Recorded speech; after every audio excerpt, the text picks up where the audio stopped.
Hey everyone, Marilis is here. Welcome back to my YouTube channel. Jadi di video kali ini aku mau coba pakai nada baru, nada baca baru. Semoga nanti semakin bagus atau yang enggak ya aku nggak terbiasa tiba-tiba balik lagi ke nada yang lama. Pengen belajar aja gitu ya, Cong. Bang. By the way, buat kalian yang belum subscribe, boleh subscribe sekarang dan jangan lupa untuk nyalain belnya atau loncengnya biar nggak ketinggalan untuk aku upload video baru. Let's get started. Harry Potter dan batu bertuah. Bab 16, menembus pintu jebakan.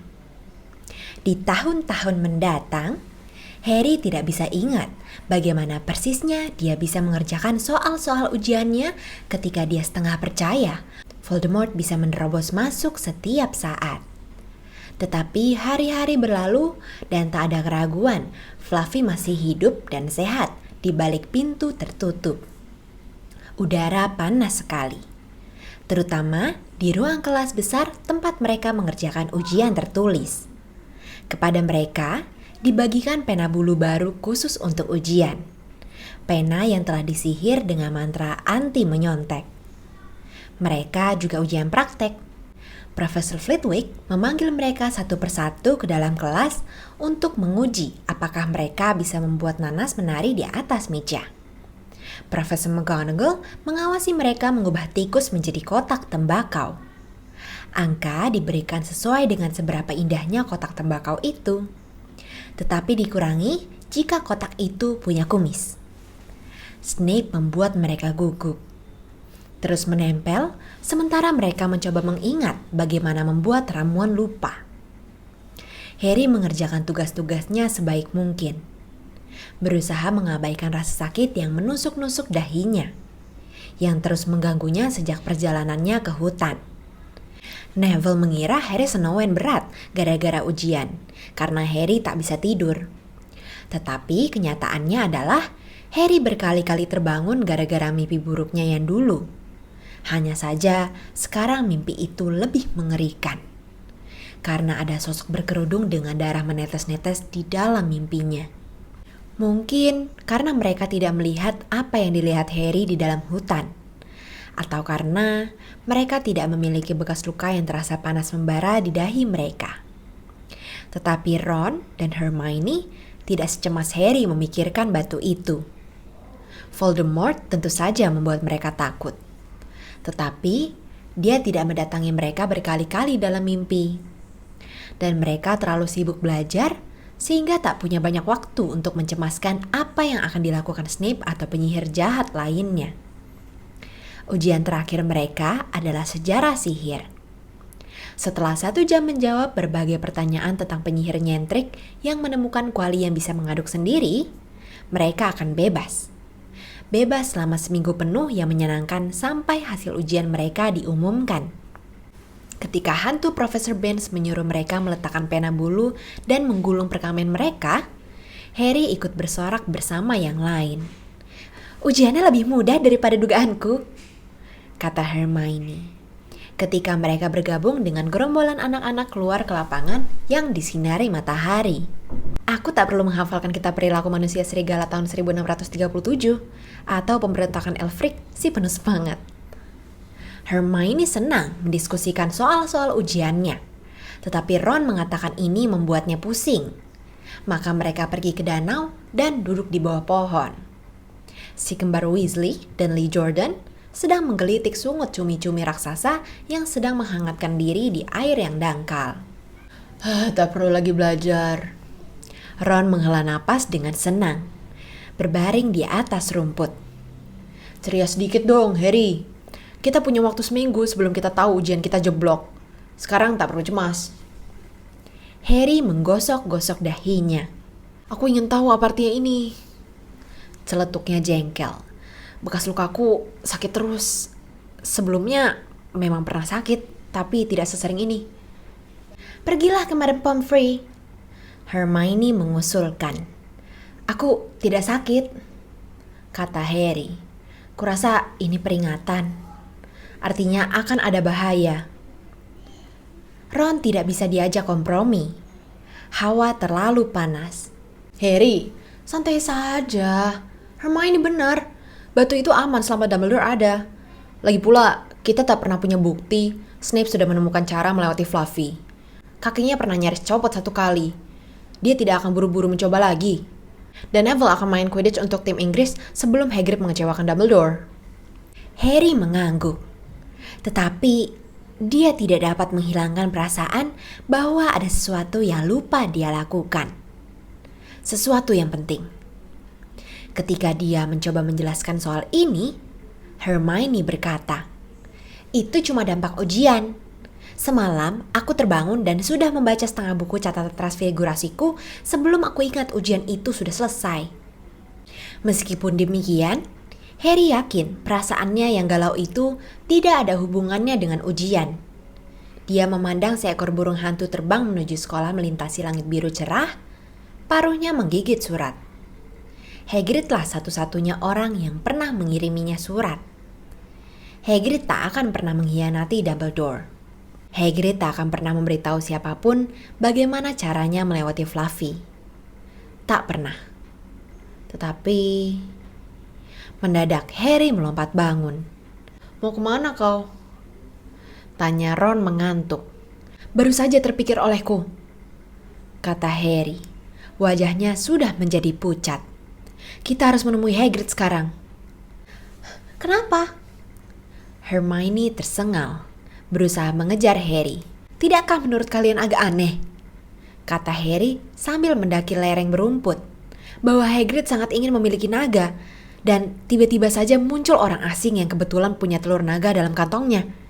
Berapa orang sih yang bepergian membawa telur naga, padahal sebetulnya itu dilarang oleh undang-undang penyihir?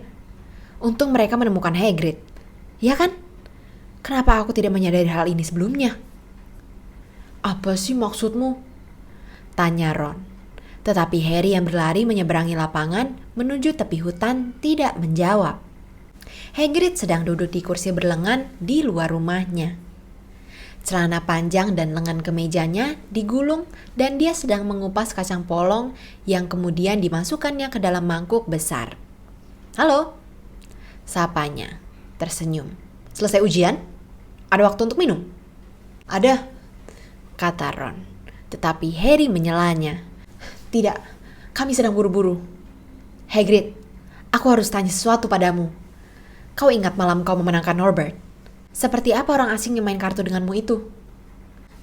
"Tak tahu," kata Hagrid santai. Dia tak mau lepas kerudungnya. Hagrid melihat mereka bertiga kaget dan dia mengangkat alisnya. "Tidak begitu luar biasa.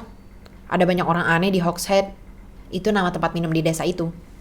Mungkin saja dia pedagang naga kan? Aku tak pernah lihat mukanya. Kerudungnya dipakai terus." Harry terenyak duduk di sebelah mangkuk kacang polong. "Apa yang kau obrolkan dengannya? Apa kau menyebut-nyebut Hogwarts?" "Mungkin saja," kata Hagrid mengerutkan kening, berusaha mengingat-ingat. "Ya, dia tanya aku kerja apa. Dan kukatakan aku pengawas binatang liar di sini. Dia tanya-tanya sedikit tentang makhluk-makhluk apa yang kupelihara. Jadi kuceritakan. Dan kubilang yang sebetulnya yang kuinginkan adalah naga. Dan kemudian aku tak ingat persis karena dia terus-terusan belikan aku minum. Coba aku ingat. Ya, kemudian dia bilang dia punya telur naga dan kami bisa main kartu dengan telur itu sebagai taruhannya kalau aku mau. Tapi dia harus yakin aku bisa rawat naganya. Dia tak mau telur naganya jatuh ke rumah sembarangan. Jadi aku bilang setelah Fluffy, naga sih barang mudah." "Dan apakah dia kelihatannya tertarik pada Fluffy?" Harry bertanya, berusaha agar suaranya tetap tenang. "Ya, ada berapa anjing kepala 3 yang kau temui, bahkan di Hogwarts sekalipun. Jadi, kuceritakan. Fluffy barang mudah kalau kau tahu cara menenangkan dia. Mainkan saja musik, maka dia akan langsung tertidur." Mendadak, Hagrid tampak ketakutan. "Seharusnya tak kuceritakan pada kalian," sergah Hagrid. "Lupakan saja apa yang barusan kubilang. Hei, mau kemana kalian?" Harry, Ron, dan Hermione sama sekali tidak saling bicara sampai mereka berhenti di aula depan, yang terasa sangat dingin dan suram dibanding lapangan di luar. "Kita harus menemui Dumbledore," kata Harry. "Hagrid memberitahu orang asing itu cara melewati Fluffy. Dan entah Snape atau Voldemort yang dibawa kerudung itu. Pasti soal gampang begitu dia berhasil membuat Hagrid mabuk. Kuharap saja Dumbledore mempercayai kita.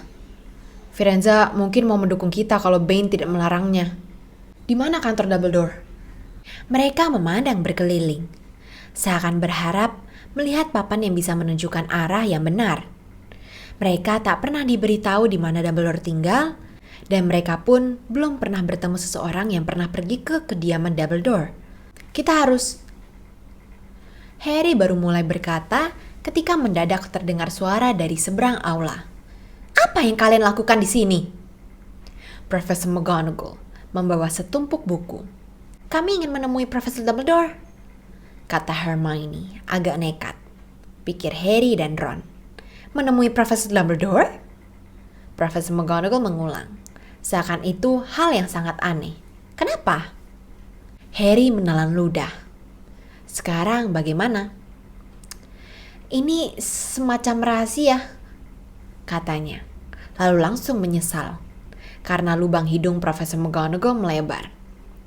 Profesor Dumbledore berangkat 10 menit yang lalu, katanya dingin. Dia menerima panggilan penting dari Kementerian Sihir dan langsung terbang ke London. Dia pergi, kata Harry panik. Sekarang? Profesor Dumbledore penyihir hebat, Potter. Urusannya banyak. Tapi ini penting.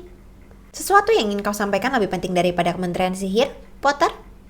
Soalnya, kata Harry yang sudah tidak menutup-nutupi lagi. Profesor, ini tentang batu bertuah. Entah apa yang diharapkan Profesor McGonagall, pasti bukan itu. Buku-buku yang dibawanya berjatuhan dari tangannya. Tetapi dia tidak memungutnya. Bagaimana kau tahu? Tanyanya gugup. Profesor, saya rasa saya tahu bahwa ada orang yang mencoba mencuri batu itu. Saya harus bicara dengan Profesor Dumbledore. Profesor McGonagall menatapnya dengan kaget bercampur curiga. Profesor Dumbledore akan kembali besok, katanya akhirnya. Aku tak tahu bagaimana kalian bisa sampai tahu tentang batu itu. Tetapi tenanglah, tak seorang pun bisa mencurinya. Perlindungannya sangat ketat. Tapi Profesor Potter, aku tahu apa yang kubicarakan, katanya pendek. Dia membungkuk dan mengumpulkan buku-bukunya yang jatuh. Kusarankan kalian semua kembali keluar dan menikmati sinar matahari. Tetapi mereka tidak melakukan itu. Pasti malam ini, kata Harry. Begitu dia yakin Profesor McGonagall tak bisa mendengarnya. Snape akan masuk lewat pintu jebakan malam ini. Dia sudah berhasil mengetahui semua yang diperlukannya dan dia berhasil menyingkirkan Dumbledore. Dialah yang mengirim surat itu. Pasti Kementerian Sihir akan kaget begitu Dumbledore muncul. Tapi apa yang kita bisa... Hermione terperangah. Harry dan Ron berbalik. Ada Snape. Selamat sore, katanya lancar. Mereka terbelalak memandangnya. Kalian seharusnya tidak berada di dalam pada hari seindah ini, katanya dengan senyum aneh. Kami baru, kata Harry tanpa tahu apa yang akan dikatakannya. Kalian seharusnya lebih hati-hati, kata Snape. Kasak kusuk begini, orang-orang akan mengira kalian hendak berbuat sesuatu. Dan riskan sekali bagi Gryffindor kalau kehilangan angka lebih baik lagi, kan? Wajah Harry memerah. Mereka berbalik, hendak keluar, tetapi Snape memanggil mereka kembali. Ingat, Potter, sekali lagi berkeliaran di malam hari, aku sendiri akan memastikan kau dikeluarkan. Selamat sore. Dia berjalan menuju ruang guru. Menuruni undakan batu di luar, Harry menoleh kepada kedua temannya. Baik, ini yang akan kita lakukan, bisiknya tegang. Salah satu dari kita harus memata-matai Snape. Tunggu di luar ruang guru dan ikuti dia kalau dia keluar. Hermione, sebaiknya kau saja. Kenapa aku? Jelas kenapa, kata Ron. Kau bisa berpura-pura sedang menunggu Profesor Flitwick, kan? Ron meninggikan suaranya. Oh, Profesor Flitwick, saya cemas sekali. Saya rasa jawaban saya untuk soal 14B salah. Oh, diam kau, kata Hermione. Tetapi dia setuju memata-matai Snape. Dan kami lebih baik berjaga di luar koridor lantai 3, kata Harry kepada Ron. Ayo. Tetapi bagian rencana yang ini tidak bisa dilaksanakan. Baru saja mereka tiba di pintu yang memisahkan Fluffy dari bagian lain sekolah, Profesor McGonagall muncul lagi. Dan kali ini dia marah sekali. Rupanya kalian pikir kalian lebih susah ditembus daripada satu set mantra sihir, semburnya. Cukup omong kosong ini. Kalau kedengar kalian berada dekat-dekat sini lagi, aku akan mengurangi 50 angka lagi dari Gryffindor. Ya Weasley, dari asramaku sendiri. Harry dan Ron kembali ke ruang rekreasi. Harry baru saja berkata, paling tidak Hermione mengawasi Snape. Ketika lukisan Nyonya Gemuk berayun terbuka dan Hermione masuk. Sorry Harry, ratapnya.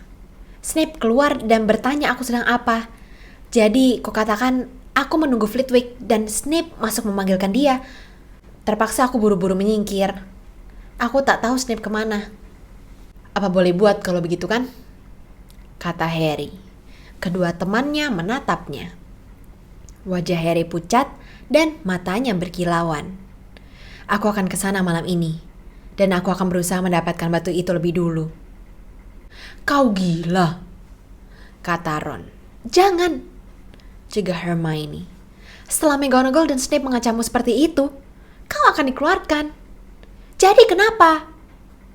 Teriak Harry. Tidak mengertikah kalian? Jika Snape berhasil mendapatkan batu itu, Voldemort akan kembali. Tidak pernahkah kalian dengar bagaimana keadaannya ketika dia mencoba mengambil alih kekuasaan? Tak ada lagi Hogwarts, jadi kita tak bisa dikeluarkan. Dia akan merobohkannya atau mengubahnya menjadi sekolah untuk sihir hitam. Kehilangan angka tidak berarti lagi. Tidakkah kalian paham? Apakah kalian pikir dia akan membiarkan kalian dan keluarga kalian hidup tenang jika Gryffindor memenangkan piala asrama? Kalau aku tertangkap sebelum mencapai ke tempat batu itu disimpan, ya, aku harus kembali ke keluarga Dursley dan menunggu Voldemort menemukanku di sana. Itu cuma berarti aku menunda kematian sebentar, karena aku tak mau nyebrang ke sihir hitam. Aku akan menembus pintu jebakan malam ini, dan apapun yang kalian katakan, tak akan bisa mencegahku. Voldemort membunuh orang tuaku, ingat? Dia mendelik menatap mereka. Kau betul, Harry, kata Hermione pelan. Aku akan memakai jubah gaib, kata Harry. Untunglah jubah itu dikembalikan kepadaku. Tapi apa jubah itu bisa menyelubungi kita bertiga? Tanya Ron. Kita bertiga? Oh tentu, mana mungkin kami membiarkanmu pergi sendiri? Tentu saja tidak, kata Hermione tegas. Kau pikir bagaimana kau bisa mencapai tempat batu tanpa kami? Lebih baik aku mencari di buku-buku. Siapa tahu ada yang berguna. Tetapi kalau kita tertangkap, kalian berdua akan dikeluarkan juga. Tidak, kalau bisa aku cegah, kata Hermione muram. Flitwick memberitahu rahasia bahwa aku mendapat 112% dalam pelajarannya. Mereka tidak akan mengeluarkanku dengan nilai setinggi itu. Sesudah makan malam, mereka bertiga duduk gelisah, memisahkan diri di ruang rekreasi. Tak ada yang mengganggu mereka. Toh, tak seorang anak Gryffindor pun mau bicara lagi dengan Harry. Malam ini, pertama kalinya Harry tidak merasa sedih karenanya. Hermione membaca sekilas semua catatannya, berharap menemukan salah satu sihir yang akan mereka coba punahkan. Harry dan Ron tidak banyak bicara. Keduanya memikirkan apa yang sebentar lagi akan mereka lakukan. Perlahan, ruangan menjadi kosong ketika anak-anak satu demi satu pergi tidur. Lebih baik ambil jubahnya sekarang, gumam Ron ketika akhirnya Lee Jordan pergi sambil menggeliat dan menguap. Harry berlari ke atas, ke kamar mereka yang gelap. Ditariknya jubahnya dan kemudian terlihat olehnya hadiah Natal dari Hagrid. Dikantonginya seruling itu untuk digunakan pada Fluffy. Dia sedang tak ingin menyanyi. Harry berlari kembali ke ruang rekreasi. Lebih baik kita pakai jubahnya di sini, dan kita pastikan jubah ini menyelubungi kita bertiga. Kalau Filch melihat sepotong kaki kita berjalan sendiri, apa yang kalian lakukan? Terdengar suara dari sudut ruangan. Neville muncul dari balik kursi, memegangi Trevor si katak, yang kelihatannya mencoba kabur. Tidak apa-apa, Neville, kata Harry cepat-cepat, menyembunyikan jubah di belakang punggungnya. Neville menatap wajah mereka yang bersalah. Kalian akan keluar lagi, komentarnya. Tidak, kata Hermione. Kami tidak akan keluar. Kenapa kau tidak tidur saja, Neville? Harry memandang jam besar yang berdiri dekat pintu. Mereka tak bisa lagi membuang-buang waktu. Mungkin sekarang Snape sedang main musik untuk menidurkan Fluffy. Kalian tak boleh keluar, kata Neville. Kalian akan tertangkap lagi. Gryffindor akan lebih parah. Kau tidak mengerti, kata Harry. Ini penting. Tetapi Neville jelas menguatkan diri untuk bertindak nekat. Tak akan kubiarkan kalian keluar, katanya sambil bergegas berdiri di depan lubang lukisan. Aku akan melawan kalian. Neville, Ron meledak. Minggir dari lubang itu dan jangan bego. Jangan menyebutku bego, kata Neville. Menurutku kalian tak boleh lagi melanggar peraturan. Dan kalianlah yang menasihatiku agar berani melawan yang tidak benar. Ya, tapi bukan terhadap kami, kata Ron putus asa. Neville, kau tak tahu apa yang kau lakukan. Ron maju selangkah dan Neville menjatuhkan traversi katak yang langsung melompat lenyap dari pandangan. Ayo, kalau begitu, coba pukul aku, kata Neville mengangkat tinjunya. Aku siap. Harry menoleh kepada Hermione. Lakukan sesuatu, katanya putus asa. Hermione maju. Neville, katanya. Aku minta maaf. Aku terpaksa berbuat begini. Diangkatnya tongkatnya. Pertificus Totalis, serunya, seraya menunjuk Neville. Lengan Neville mengatup ke sisi tubuhnya. Kedua kakinya saling menempel. Seluruh tubuhnya menjadi kaku. Dia terhuyung di tempatnya berdiri dan kemudian jatuh terjerembab. Kaku seperti papan. Hermione berlari untuk melentangkannya. Rahang Neville terkunci sehingga dia tidak bisa bicara. Hanya matanya yang gerak-gerak, memandang mereka dengan ngeri. Apa yang kau lakukan padanya? Bisik Harry. Kutukan ikat tubuh sempurna, kata Hermione merana. Oh Neville, sorry. Kami terpaksa Neville. Tak ada waktu untuk menjelaskan, kata Harry. Kau akan mengerti nanti Neville, kata Ron, ketika mereka melangkahinya dan memakai jubah gaib. Tetapi meninggalkan Neville yang tak bisa bergerak terbaring di lantai, rasanya bukan pertanda yang baik. Dalam keadaan cemas, bagi mereka bayangan patung terlihat seperti Filch. Semua desau angin di kejauhan terdengar seperti Peeves yang meluncur turun ke arah mereka. Di kaki tangga pertama, mereka melihat Mrs. Norris mengendap-endap di dekat puncak tangga. Oh, ayo kita terang dia, kali ini saja, bisik Ron ke telinga Harry. Tetapi Harry menggeleng. Ketika mereka hati-hati naik melewatinya, Mrs. Norris mengarahkan matanya yang seperti senter kepada mereka, tetapi tidak berbuat apa-apa. Mereka tidak bertemu siapa-siapa lagi sampai tiba di tangga menuju ke lantai 3. Peeves sedang berada di tengah tangga, melepas karpetnya supaya orang-orang yang lewat tersandung. Siapa itu? Katanya tiba-tiba ketika mereka naik ke arahnya. Dia menyipitkan mata hitamnya yang kejam. Aku tahu kalian di situ, meskipun aku tidak melihatmu. Apakah kau hantu atau murid bandel? Peeves melayang ke atas dan memandang mereka. Harus panggil Filch, harus. Kalau ada makhluk tidak tampak berkeliaran. Mendadak Harry mendapat ide. Peeves, katanya, berbisik serak. Baron berdarah punya alasan sendiri untuk tidak menampakkan diri. Peeves nyaris jatuh dari udara saking kagetnya. Tapi dia berhasil menguasai diri dan melayang kira-kira 30 cm dari tangga. Mau sekali yang berdarah, Mr. Baron, Sir, katanya menjilat. Salahku, aku tidak melihatmu. Tentu saja tidak. Kau tidak kelihatan. Maafkan gurauan kecil Peeves, Sir. Aku ada urusan di sini, Peeves, kata Harry serak. Pergilah jauh-jauh dari tempat ini malam ini.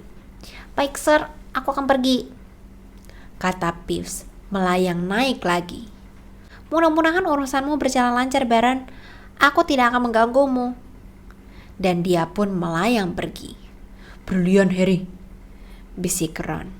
Beberapa detik kemudian mereka sudah berada di luar koridor lantai 3. Dan pintunya sudah menganga sedikit. Wah, kata Harry muram. Rupanya Snape sudah berhasil melewati Fluffy. Melihat pintu yang terbuka itu, ketiganya menyadari apa yang akan mereka hadapi. Di bawah selubung jubah, Harry menoleh kepada kedua temannya. Jika kalian ingin kembali, aku tidak akan menyalahkan kalian, katanya. Kalian boleh memakai jubah ini. Aku sudah tidak memerlukannya lagi sekarang. Jangan bodoh, kata Ron. Kami ikut, kata Hermione. Harry mendorong pintu hingga terbuka. Ketika pintu itu berderit, telinga mereka menangkap bunyi geraman rendah. Ketiga pasang cuping hidung anjing itu mengendus-endus liar ke arah mereka, meskipun tidak bisa melihat mereka. Apa itu di kakinya? Bisik Hermione. Kelihatannya harpa, jawab Ron. Tentu Snape yang meninggalkannya di situ. Anjing itu pastilah langsung terbangun begitu Snape berhenti bermain, kata Harry. Nah, sekarang giliran kita. Harry meletakkan seruling Hagrid ke bibirnya dan meniupnya. Tak bisa disebut lagu. Tetapi begitu mendengar nada pertama, mata binatang itu mulai meredup. Harry nyaris tak berani menarik napas. Perlahan-lahan, geraman anjing itu mereda. Dia terhuyung dan mendekam pada lututnya. Lalu ambruk ke lantai, tertidur nyenyak. Mainkan terus, Ron memperingatkan Harry ketika mereka keluar dari bawah jubah dan berjingkat menuju ke pintu jebakan. Mereka bisa merasakan napas si anjing yang panas dan berbau ketika mereka mendekati kepala-kepala raksasa itu. Kurasa kita akan bisa membuka pintunya, kata Ron, melongo melewati punggung si anjing. Mau masuk duluan, Hermione? Tidak. Baiklah. Ron mengertakkan gigi dan hati-hati melangkahi kaki si anjing. Dia membungkuk dan menarik gelang-gelang pada pintu jebakan, yang langsung menjeblak ke atas dan membuka. Apa yang bisa kau lihat? Tanya Hermione cemas. Tidak ada, cuma gelap. Tak ada tangga turun, kita harus lompat.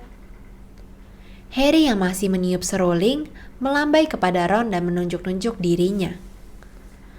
Kau mau turun duluan? Yakin? Tanya Ron. Aku tak tahu seberapa dalamnya. Berikan seluringnya kepada Hermione supaya dia bisa membuat anjing itu terus tidur. Harry menyerahkan serulingnya. Dalam beberapa detik tanpa tiupan seruling, anjing itu menggeram dan bergerak. Tetapi begitu Hermione mulai meniupnya, dia kembali tidur nyenyak. Harry melompati si anjing dan memandang ke bawah lewat lubang pintu jebakan. Dasarnya sama sekali tak kelihatan. Dia turun ke dalam lubang sampai cuma bergantung pada ujung jari-jarinya. Kemudian dia mendongak kepada Ron dan berkata, "Kalau terjadi sesuatu padaku, jangan susul aku. Langsung pergi ke kandang burung hantu dan kirim Hedwig ke Dumbledore, oke?" Oke, kata Ron. Sampai ketemu sebentar lagi, mudah-mudahan. Dan Harry melepas pegangannya. Udara dingin dan lembab menerpanya sementara dia terjatuh. Makin lama makin dalam dan pluk. Dengan bunyi gedebuk yang seakan teredam, dia mendarat pada sesuatu yang lunak. Harry duduk dan meraba-raba. Matanya belum terbiasa pada keremangan di situ. Dia serasa duduk di atas sejenis tanaman. "Aman!" teriaknya kepada arah cahaya sebesar perangko yang merupakan pintu jebakan. "Tempat mendaratnya lunak, kau bisa lompat." Ron langsung menyusul. Dia mendarat terlentang di sebelah Harry. "Apa ini?" adalah kata-katanya yang pertama. "Entahlah, semacam tanaman. Kurasa ada di sini untuk menahan pendaratan." "Ayo Hermione!" Suara musik di kejauhan berhenti. Terdengar gonggong keras anjing, tetapi Hermione sudah melompat. Dia mendarat di sisi lain Harry. "Pastilah kita beribu-ribu meter di bawah sekolah," katanya. "Untung ada tanaman ini di sini," kata Ron. "Untung?" jerit Hermione. "Lihat kalian berdua." Hermione melompat dan berusaha menuju dinding yang lembab. Dia harus berkutat karena begitu dia mendarat, tanaman itu langsung melilitkan sulur-sulur seperti ular di sekeliling pergelangan kakinya. Sedangkan Harry dan Ron, tanpa mereka sadari, kaki mereka sudah dililit kencang oleh sulur-sulur panjang tanaman merambat itu. Hermione berhasil membebaskan diri sebelum tanaman itu membelitnya dengan ketat. Sekarang, dia memandang ngeri kepada kedua temannya yang berkutat melepaskan tanaman itu dari tubuh mereka. Tetapi, semakin mereka berusaha, semakin kuat tanaman itu membelit. "Berhenti bergerak," perintah Hermione. "Aku tahu apa ini. Ini jerit setan." "Oh, aku senang sekali kita tahu nama tanaman ini. Sungguh sangat membantu," cemooh Ron sambil memiringkan tubuhnya ke belakang, berusaha mencegah tanaman itu membelit lehernya.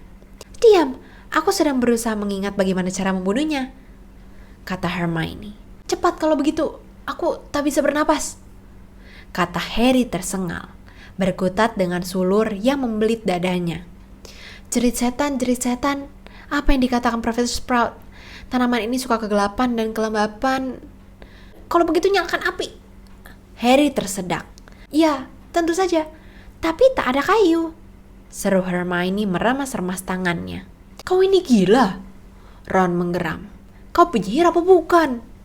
"Oh, betul," kata Hermione, dan dia mencabut tongkatnya, menggoyangkannya, menggumamkan sesuatu dan berhasil memancarkan api biru.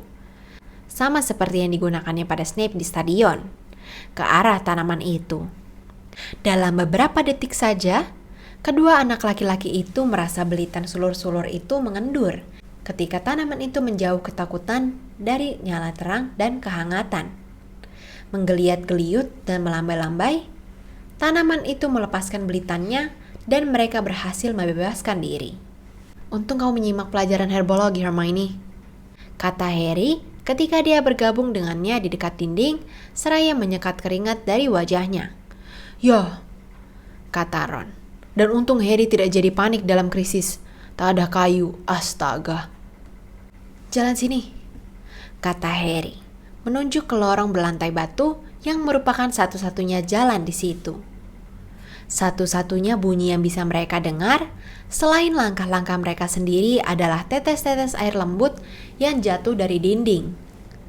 Lorong itu menurun, mengingatkan Harry pada Gringotts. Hatinya tersentak ketika dia teringat naga-naga yang kabarnya menjaga ruangan-ruangan besi di bank para penyihir itu. Bagaimana seandainya mereka bertemu naga? Naga yang benar-benar sudah dewasa. Norbert saja sudah sangat merepotkan. "Kau dengar sesuatu?" Ron berbisik. Harry mendengarkan. Bunyi berkeresak dan denting lembut terdengar dari arah depan. "Menurutmu ini hantu?" "Entahlah, kedengarannya seperti sayap bagiku." "Di depan terang, bisa kulihat ada yang bergerak." Mereka mencapai ujung lorong dan melihat di depan mereka kamar yang terang benderang. Langit-langitnya melengkung tinggi di atas mereka. Kamar itu penuh burung-burung kecil yang berkilauan bagai permata, berterbangan mengitari ruangan.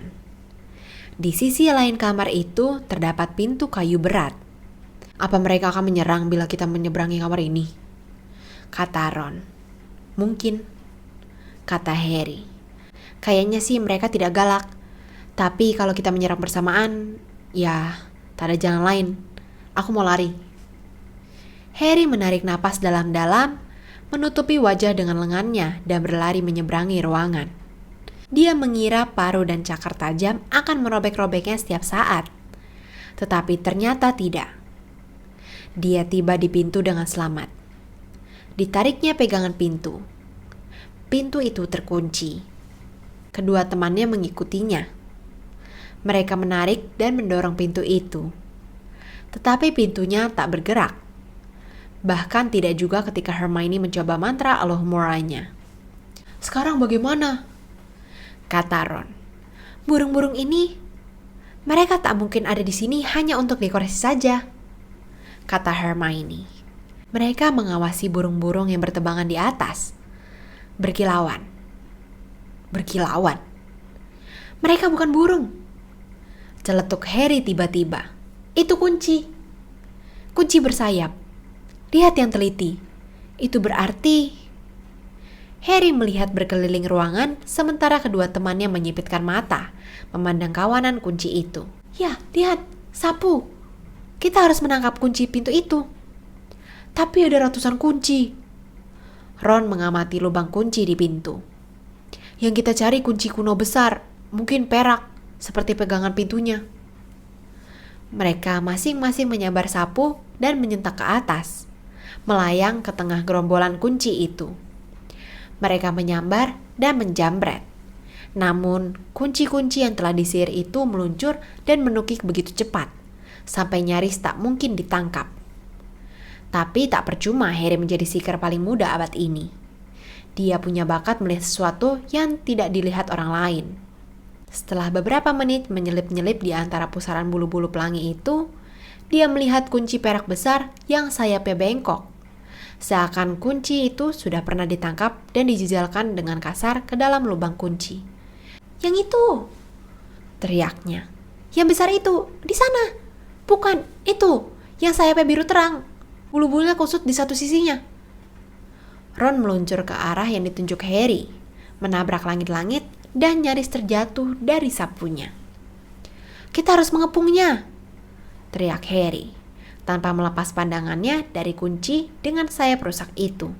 "Ron, kau mendatangi dari atas. Hermione, tetap di bawah dan cegah kunci itu turun.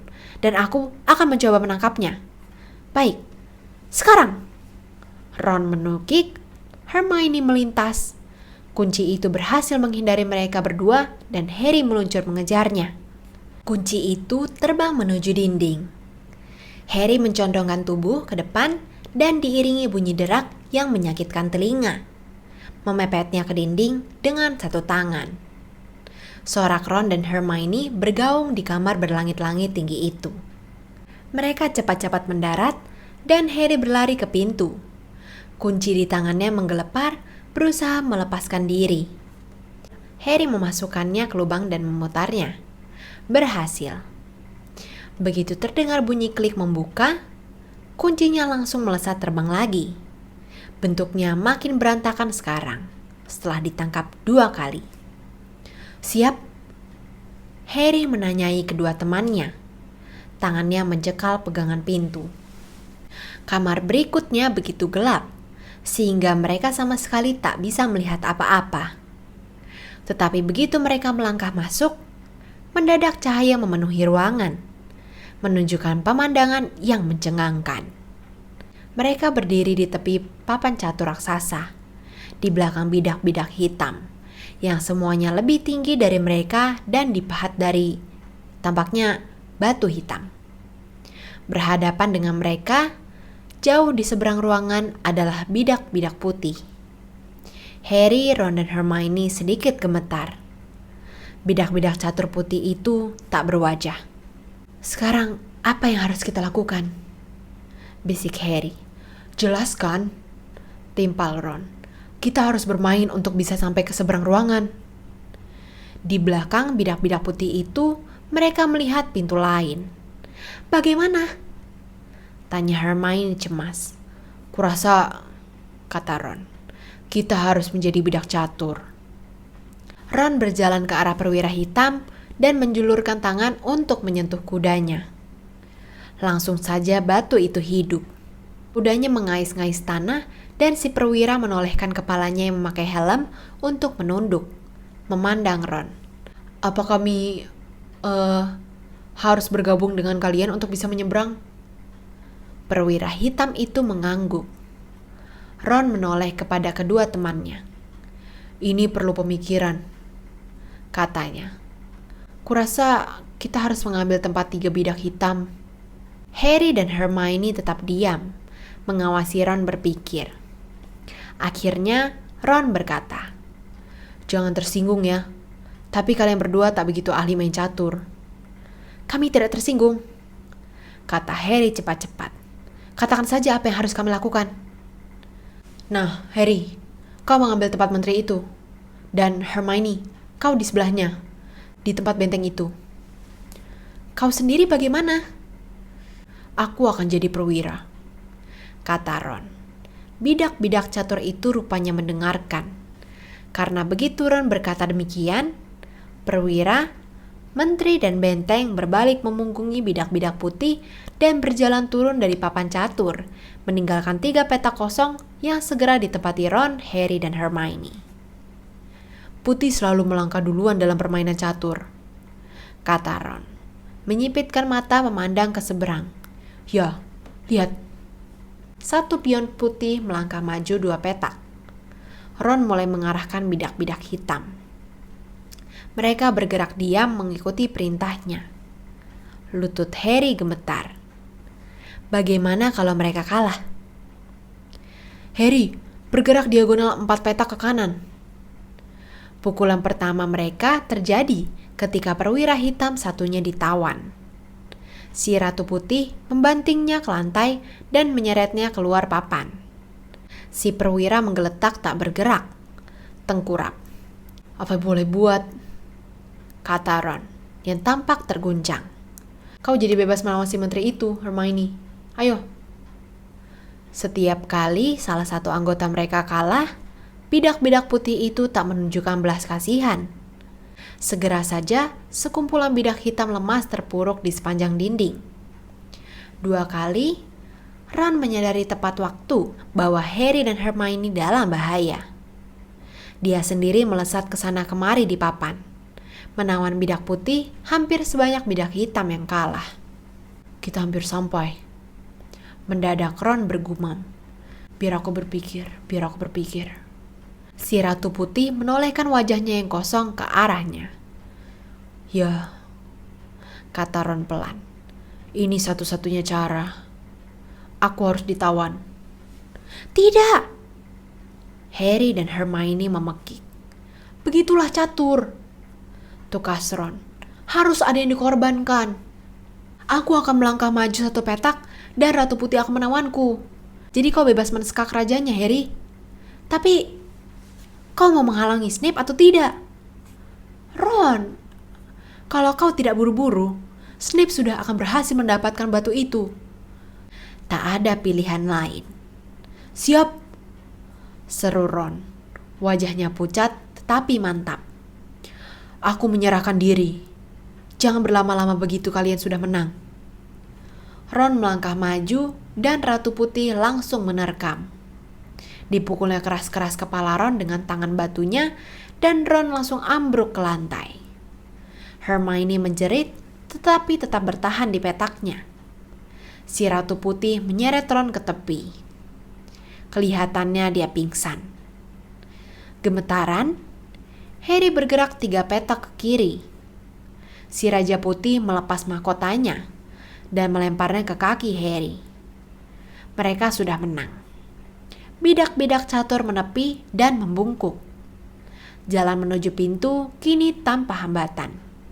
Dengan pandangan putus asa terakhir ke arah Ron, Harry dan Hermione berlari melewati pintu dan tiba di lorong berikutnya. "Bagaimana kalau dia akan baik-baik saja," kata Harry, berusaha meyakinkan diri sendiri. "Menurutmu apa berikutnya?" "Kita sudah melewati kreasi Sprout," jerat setan tadi. "Flitwick pastilah yang menyihir kunci-kunci. McGonagall menstrafigurasi bidak-bidak catur, membuatnya hidup. Tinggal mantra Quirrell dan Snape." Mereka sudah tiba di pintu berikutnya. "Buka sekarang," Harry berbisik. "Buka saja." Harry mendorongnya terbuka. Bau menjijikan menusuk hidung, membuat keduanya menarik jubah untuk menutupi hidung. Dengan mata berair mereka melihat, tergeletak di lantai di depan mereka, troll yang bahkan lebih besar daripada troll gunung yang sudah mereka kalahkan. Pingsan dengan benjolan berdarah pada kepalanya. "Aku lega kita tidak perlu berkelahi dengan dia," bisik Harry. Ketika mereka dengan hati-hati melangkahi salah satu kakinya yang amat besar. Ayo cepat, aku tak bisa bernapas. Harry membuka pintu ke ruang berikutnya. Keduanya nyaris tak berani melihat apa yang menantikan di sana. Tetapi tak ada sesuatu yang mengerikan di sini. Hanya meja dengan 7 botol berbeda bentuk berdiri berderet. Hasil karya Snape, kata Harry. Apa yang harus kita lakukan? Mereka melangkahi ambang pintu dan mendadak api berkobar di belakang mereka. Bukan api biasa, karena warnanya ungu. Pada saat bersamaan, lidah api hitam menyala di pintu menuju ruang berikutnya. Mereka terperangkap. Lihat! Hermione menyabar segulung kertas yang tergeletak di sebelah botol-botol. Harry melongo dari balik bahu Hermione untuk ikut membacanya. Bahaya ada di depanmu, sementara rasa aman ada di belakang. Kami berdua akan membantumu. Entah mana yang akan kau temukan, satu di antara kami bertujuh akan membawamu maju ke kamar berikutnya. Satu lagi membuat peminumnya kembali ke tempat semula. 2 di antara kami hanyalah berisi anggur lezat. 3 di antara kami pembunuh, sembunyi menunggu saat yang tepat.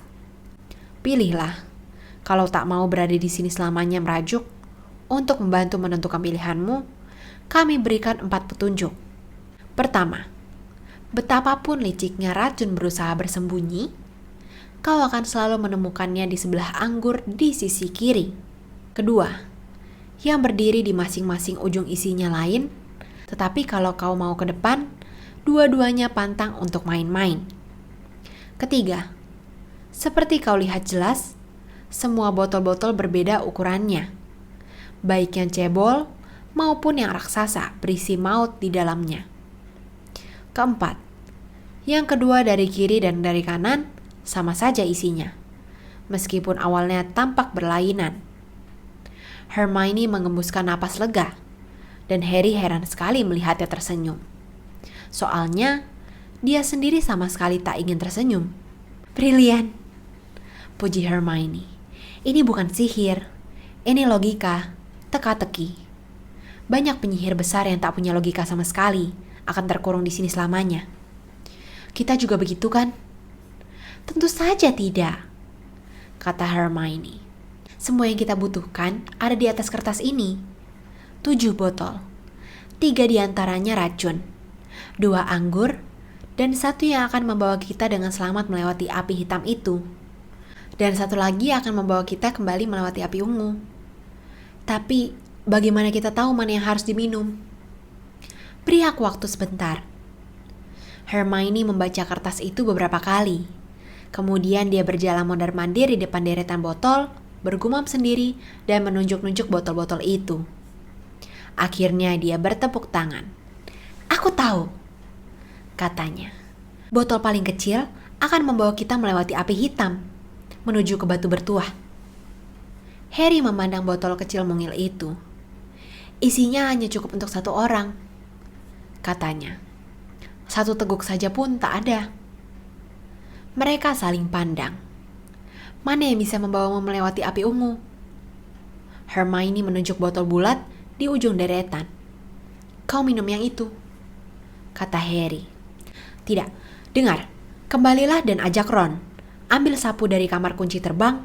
Sapu itu bisa membawa kalian keluar dari pintu jebakan dan juga melewati Fluffy.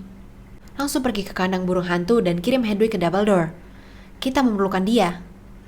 Aku mungkin sanggup menahan Snape untuk sementara waktu, tapi aku sama sekali bukan tandingannya. Tapi Harry, bagaimana kalau kau tahu siapa ada bersamanya? Ya, aku pernah beruntung sekali kan? Kata Harry, menunjuk bekas lukanya. Siapa tahu aku beruntung lagi. Bibir Hermione bergetar dan mendadak dia berlari mendekati Harry dan memeluknya. Hermione! Harry, kau penyihir hebat. Aku tidak sepandai kau, kata Harry, malu sekali ketika Hermione melepasnya. Aku, kata Hermione, buku-buku dan kepintaran. Ada banyak hal penting lainnya, persahabatan dan keberanian. Dan, oh, Harry, hati-hati ya. Kau minum dulu. kata Harry. Kau yakin mana botol yang benar kan? Pasti, kata Hermione. Diminumnya isi botol bulat itu dan dia bergidik. Bukan racun? Tanya Harry cemas. Bukan, tapi seperti es. Cepat sebelum khasiatnya luntur. Semoga berhasil, jaga dirimu. Pergilah. Hermione berbalik dan melangkahi api ungu. Dia menarik napas dalam-dalam dan mengambil botol terkecil. Dia berbalik menghadapi api hitam. Aku datang, katanya, dan dihabiskannya isi botol kecil itu dalam sekali teguk.